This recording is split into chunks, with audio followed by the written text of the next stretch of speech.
Hi, welcome to Pictures, Notes and Words. I'm Hedgie, and this is Blood Red Hourglass. Paz and I, Paz who's normally sat here, did Blood Red Hourglass back in the middle of 2019.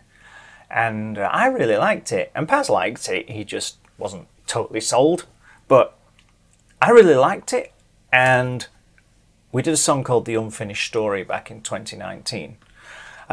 Well, it looks like they've got a new album coming out, and just to be clear, I am not sure that this is what the new album looks like. I'll get to that in a minute.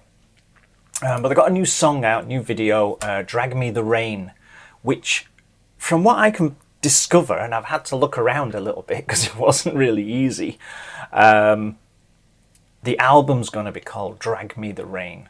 But, again, I'm not 100%, and this is the only image I can find associated with it.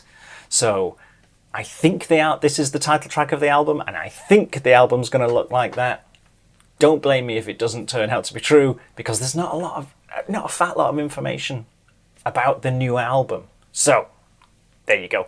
So yeah, this song was literally get my teeth sorted. This was literally released a couple of weeks ago. Jarmo Pettersson sent me a couple of messages saying, "Have you noticed there's a new Blood Red Hourglass song out?" And to be honest, I hadn't noticed. So here we are.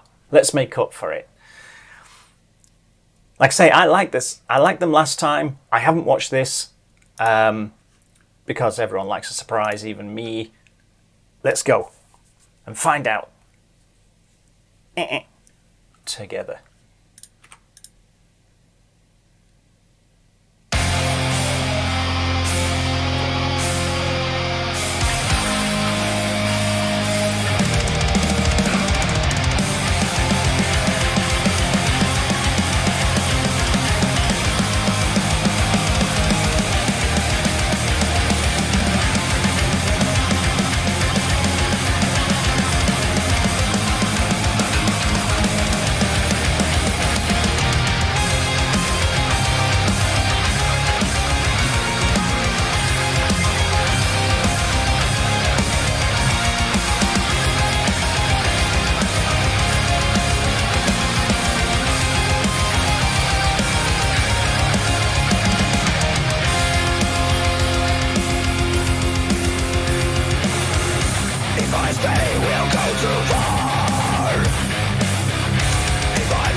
if you're watching this because you're a Blood Red Hourglass fan, go and watch the last video I did by a band called Swarmageddon from France.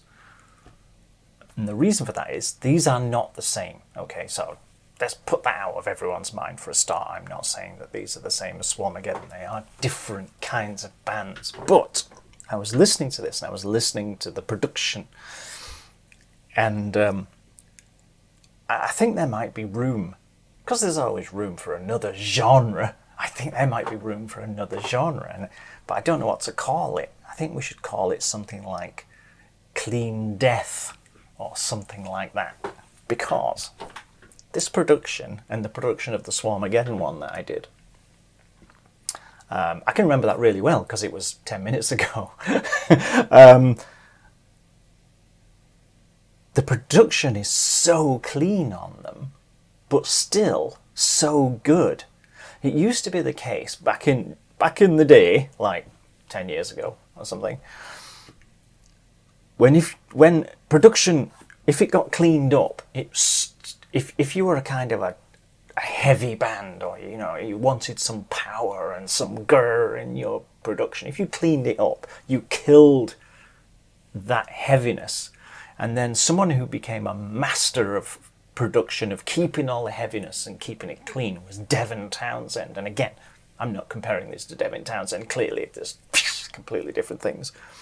But from a production point of view, something happened. Technology moved on, and people got clever at using it to have really good, clean production, which I like, because I always like to hear what's going on. If I want to, I can hear that. Listen, I can focus on the guitar or the drummer or the singer or whatever.